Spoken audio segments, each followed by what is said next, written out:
Nah, naskah ini estetik pembacaan agar mudah dibaca oleh orang-orang Indonesia. Nah, jadi gini kan, Mbak. Nah, kalau ini kan masyarakat awam ini kan kurang paham ini penulisan apa ini. Nah, di Indonesia, para kaligrafer di Indonesia yang sering memenangkan kaligrafi dunia ini. Lukisan ini tuh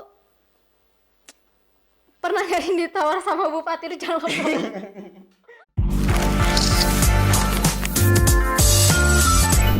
Assalamualaikum warahmatullahi wabarakatuh. Bersama aku Davelia Kodari di Forma, Forum Mahasiswa.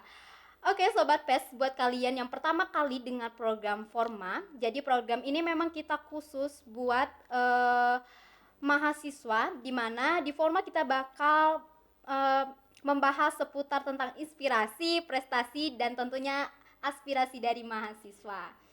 Oke, Sobat PES, sebelum aku kenalin sama bintang tamu yang ada di sebelah aku, mungkin aku sedikit klarifikasi nih, kan biasanya kan program Forma itu dibawa sama Ria, tapi kemarin kita tuh diskusi sama tim, jadi mereka bilang mau ngundang sama bintang tamu yang ada di sebelah aku, jadi aku tuh kayak, oh dia ya gitu kan, jadi aku kayak excited, pengen dong, jadi aku bujukin Ria, izinin aku yang bawa bikin Forma gitu. Jadi aku udah izin nih sama Ria dan kita bakal ngobrol-ngobrol bareng sama bintang tamu yang ada di sebelah aku. Mungkin langsung saja Sobat PES, aku kenalin. Jadi di sebelah aku ini aku udah bersama Mangku Warman. Hai Mangku, apa Hai. kabar nih? Alhamdulillah sehat, Mbak. Alhamdulillah sehat ya. Sehat. Sobat PES, jadi Mangku ini merupakan salah satu mahasiswa IAIN Curup di Fakultas Usul Udin Adab dan Dakwah ya Benar, Mangku. benar. Mangku jurusan apa nih di Fuad? Kalau saya di Fuad jurusan Komunikasi dan Penyiaran Islam. KPI ya, Ya, biasa KPI, dikenal singkatan kan. KPI. Oke Mangku, sekarang boleh dong ceritain kesibukannya sekarang ini apa nih? Kalau kesibukan sekarang, Mbak, ya tentu kan mahasiswa, pelajar. Mungkin kalau di akhir-akhir semester ini kesibukannya UAS, menghadapi UAS. Karena Oh iya. sebentar lagi kan kita akan libur ini kan. Nah, jadi kita khususkan waktu kita untuk belajar untuk menghadapi UAS ini. Gitu. Oh, Mangku angkatan berapa nih? Angkatan tahun 2021. 2021. Ya, Oh, kirain 2019. Pikir tadi udah mau KKN, belum ya? belum, Mbak. Belum. Sebelumnya ini kan ini 2019 karena ada kendala kan akhirnya ngikut angkatan ini 2021 Oh, ini. 2021. Yang penting kuliah ya, Iya, Mangku. benar. Benar, Mbak. Nggak masalah lah ya, Ya, yang terlambat. namanya mencari ilmu itu kan tidak memandang umur kan, Asli. asal innal a'malu binniyat. Betul. Setiap sesuatu itu harus diiringi dengan niat. Oke, Mangku. Oke, jadi Sobat PES, mungkin kalian penasaran kok bisa sih aku kayak excited gitu. Jadi Mangku Warman ini merupakan salah satu perwakilan dari Rejang Lebong kemarin dalam perlombaan kaligrafi tingkat provinsi ya Mangku. Benar, Mbak. Itu juara berapa Mangku? Itu juara 2 waktu Juara di 2. Kabupaten Kaur dan yang menjadi tuan rumahnya Kabupaten Kaur waktu Oh, itu. pelaksanaannya di Kaur ya, Ya, di benar. Bengkulu Selatan. Benar, Mbak. Yang ada Laguna nggak sih? Nah, iya benar. Pantai Banyak Laguna ya, kan ya? banyak pemandangan Asli. seperti Pantai Laguna di sana kan. Dan lautnya itu yang biru. dan itu mendapatkan bonus dari Bupati kami untuk jalan-jalan ke Laguna gitu. Ke Laguna. Oh, jadi Iya. sempat ke Laguna Iya, ya? sempat ke Laguna Mantap, gitu, Mbak. mantap Iya. banget.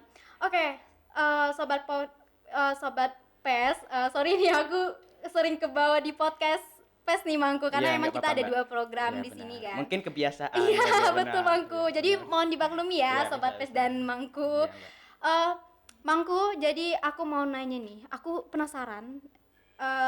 Sobat PES, jadi yang kalian lihat nih di sini di meja, terus di belakang aku ini merupakan karya-karya Mangku Warman. Keren kan? Ini ya ampun. Mangku ini apa nih? Ini diperlombakan kah kemarin? Ya ini kemarin yang sempat diperlombakan dan ini sebelum tampil kita latihan dulu Mbak. Itulah akhirnya menghasilkan 2 karya ini. Sehingga kita dapat nantinya harapan kita mengejar waktu dengan tepat dan tidak kelewatan waktu itu. Ini pembuatan ini nih emang makan waktu berapa lama nih? Ini Mbak kalau aturan dari Dewan Juri dunia perentekian ini diberikan waktu selama 8 jam atau 7 jam. dan kita harus melewati batas itu. Salah satu contohnya itu kan kita diberikan waktu istirahat dan hal lain juga. 7 jam sampai 8 jam itu termasuk istirahat. Oh, termasuk istirahat Ya, ini nah tadi. jadi kita dalam perlombaan ini harus melampaui batas. Melampaui batas bagaimana? Melampaui batas agar tepat waktu. Misalnya 6 jam harus kita selesai dan lainnya tinggal kita finishing. Nah gitu. Oh, untuk desainnya itu emang dari rumah atau gimana Mangku? Sistem coba deh ceritain deh dari awal kalau ngikut lomba kaligrafi itu gimana Mangku?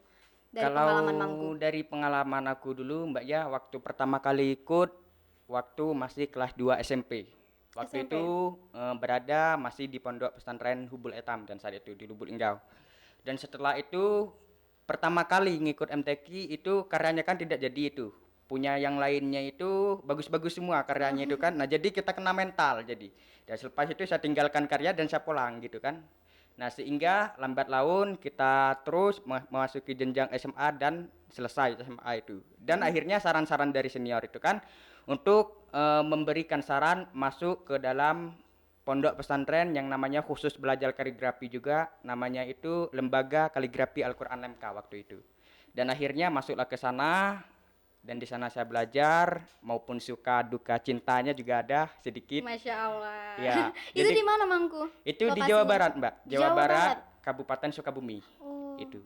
Di Kecamatan Gunung Puyuh pada saat itu. Daerahnya dingin sama juga seperti Curug. Kayak di Curup ya? Ya, dan keadaannya? saya di sana selama 2 tahun menetap di sana dan belajar di sana kaligrafi dan alhamdulillah pada saat ini saya merasakan apa yang kita dapat pada saat ini, Mbak. Gitu. Jadi emang pondoknya tuh khusus untuk Benar, kaligrafi? khusus untuk kaligrafi. Jadi tiada hal lain selain belajar kaligrafi, mengenal huruf atau melukis gitu. Ini minat Mangku ke kaligrafi itu emang dari kecil atau gimana sih? Emang hobi dari kecil, emang ada bakat melukis kah atau gimana Sebenarnya nih? Mbak, dari kecil itu tidak ada niatan untuk melukis dan hal lain sebagainya, tapi karena pengaruh dari guru sehingga dia mengajak saya untuk belajar kaligrafi dan akhirnya saya mengikuti dan sampai sekarang ini. Saya tidak ada niatan dulu. Itulah ketika orang belajar kaligrafi itu dia akan mendapatkan ketika dia serius dalam belajar kaligrafi, memahami kaidah, ukuran, bentuk dan hal lain sebagainya. Dan ketika seorang pelukis, beda lukisan dengan kaligrafi Mbak ya. Iya. Kalau seorang pelukis itu ia melukis pemandangan kan seperti pemandangan alam dan hal lain sebagainya. Itu orang belajar akan mendapatkan 80% ia akan mendapatkan lukisan itu. Tapi ketika dia orang yang memiliki jiwa lukis, maka orang yang baru belajar lukis dan tidak memiliki jiwa pelukis ini akan kalah dengan orang yang memiliki jiwa lukis dan dia belajar itu. Jadi itu perbedaannya dengan antara orang kaligrafi dengan pelukis itu, Mbak. Tapi Mangku juga sering nggak nih ngelukis-ngelukis wajah orang atau gimana?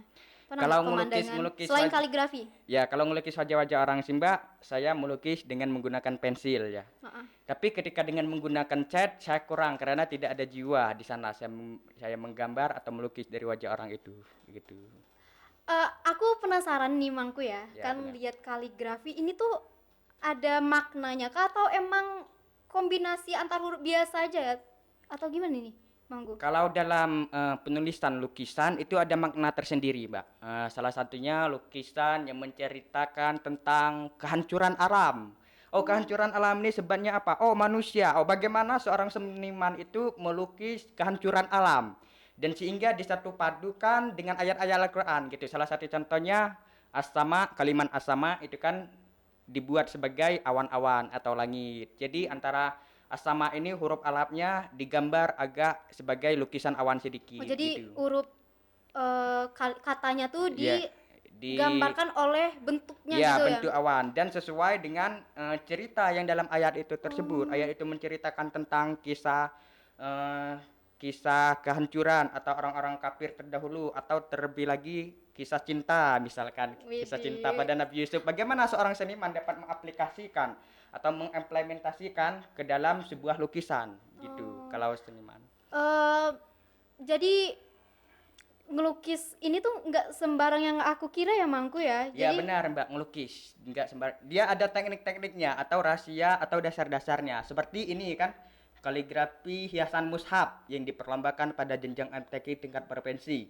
Nah, dia memiliki warna tersendiri. Bagaimana kita mengatur warnanya? Warnanya kita ambil warna dasarnya dulu. Oh, apa warna dasarnya? Warna dasarnya gelap. Ini kan gelap-gelap.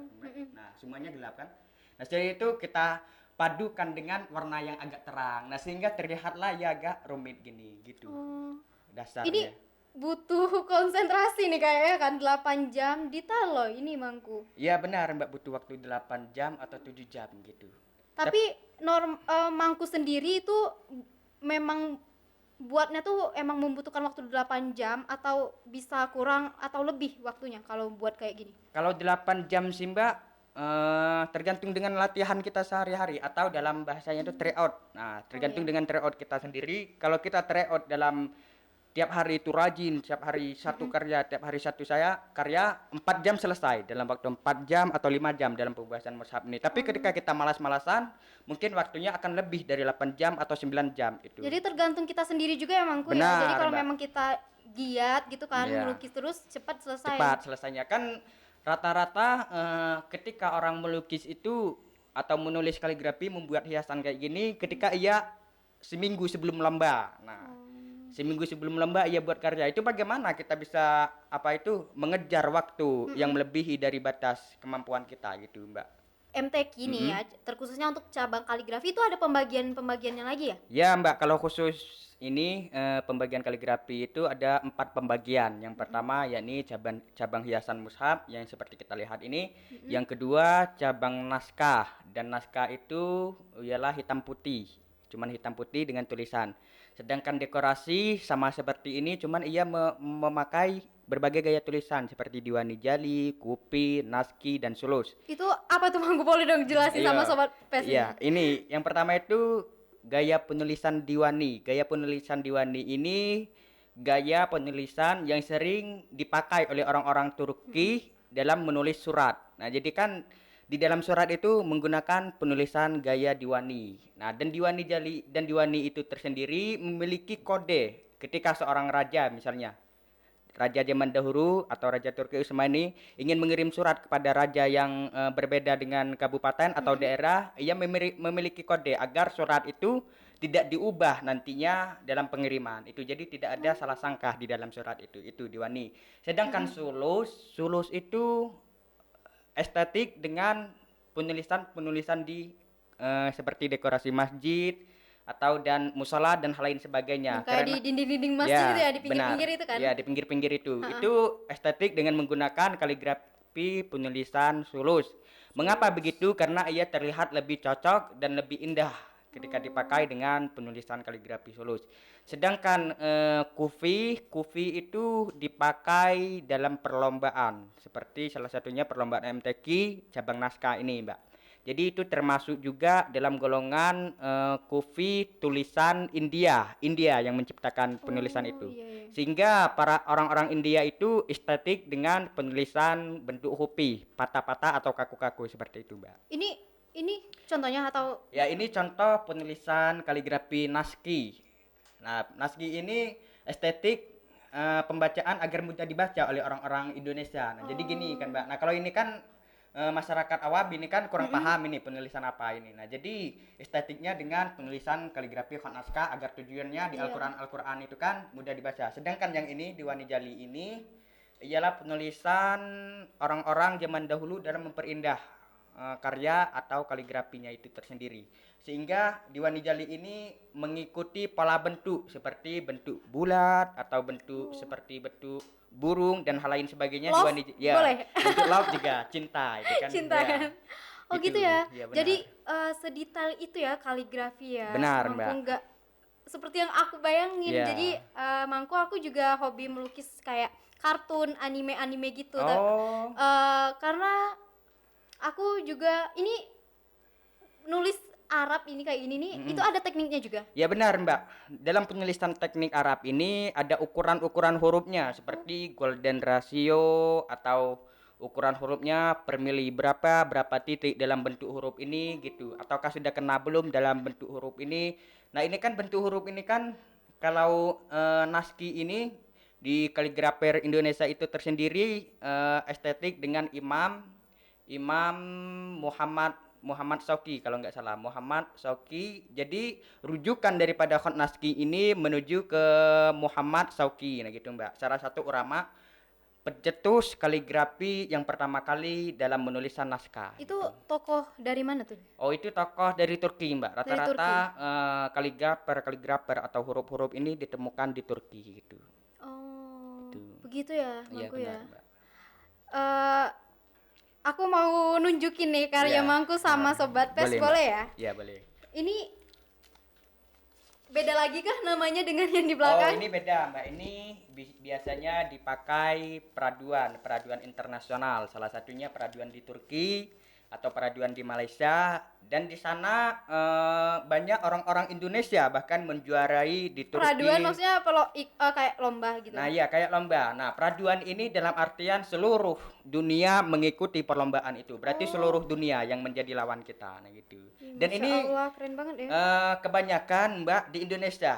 Di Indonesia, para kaligrafer di Indonesia yang sering memenangkan kaligrafi dunia ini, gitu. Oh, berarti Indonesia tuh banyak juga ya Benar, Mbak. yang Yang hobi kaligrafi dan juga sering memenangkan kompetisi-kompetisi peraduan di dunia. Salah satu contohnya di Turki dan di Malaysia.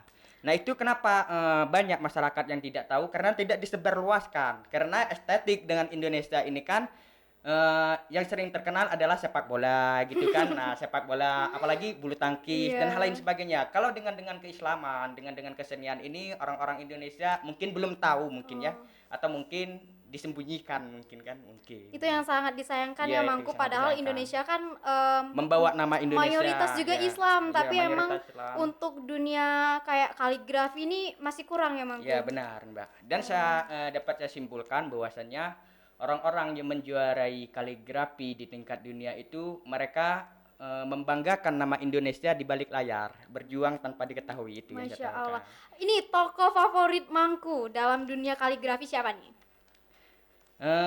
Yang masih hidup sekarang atau yang sering menjuarai gitu, Mbak? Atau Eh, bagaimana? Terserah Mangku deh, yang kayak panutan Mangku gitu. Oh ya, kalau yang ini yang sudah meninggal itu ya, yang menjadi panutan saya dalam kaligrafi adanya nama Imam Syauqi. Imam Syauqi itu salah satu orang pencetus kaligrafi naskah, Ahmad Syauqi gitu. Sedangkan ini kalau di perlombaan juara dunia yang menjadi tauladan saya salah satu contohnya adalah Dr. Kiai Haji Didin Sirojidin, salah satu pendiri LMK saya.